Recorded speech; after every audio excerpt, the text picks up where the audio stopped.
Samantala, hindi raw mapanatag ang ilang small business owners sa kabila ng isang buwan delay sa pagpapatupad ng taripa ng US government sa lahat ng produkto mula Canada. Hiling nila sa Ottawa financial grants para sa maliliit na negosyo. May report si Paula Saraza.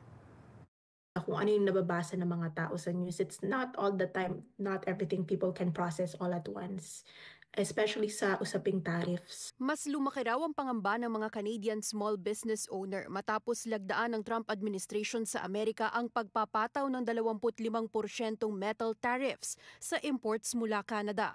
Ayon kay Jovi Galit ng Pinay Collection, sa kabila ng isang buwang pag-antala sa bantang taripa sa lahat ng Canadian products, marami sa komunidad ang lito pa rin sa sunod-sunod na anunsyo at ulat kaugnay sa tariffs.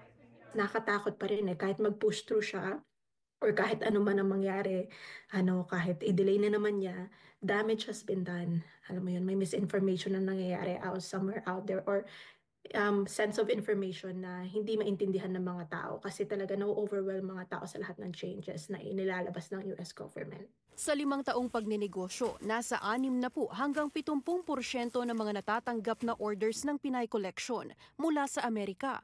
Pero ang pangamba sa bantang taripa, umaabot na raw sa labas ng US at Canada. May isang customer na nagtanong galing ng UK kung may tariffs din ba.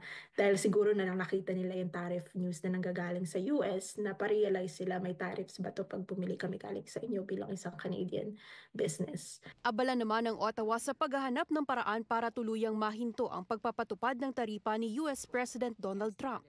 Ayon kay Small Business Minister Richie Valdez, pursigido silang mapadali ang interprovincial trade at mapalakas pa ang Indo-Pacific relations. We also stand ready with financing or advisory supports for businesses through the BDC, and this is really a tremendous opportunity that we have. We're currently negotiating a new trade agreement with the Indo-Pacific region, which includes the Philippines, and these are the opportunities that we're looking into as we go through the challenges today. Mas lalo kaming mag-i-invest at mag-i-expand into our consumer base at community dito sa Canada. So, gagawin namin yon through going into more markets, hindi lamang Filipino markets, pero other markets na aligned sa values namin with other communities. Patuloy man ang pagpaplano ng Pinay Collection kung paano pa maiilagan ang dalang epekto ng taripa sa negosyo sakaling mang matuloy ito. Umaasa pa rin sila na maging prioridad ng gobyernong suportahan ang small businesses na hindi tulad ng malalaking kumpanya, maliit o limitado lamang ang kapital.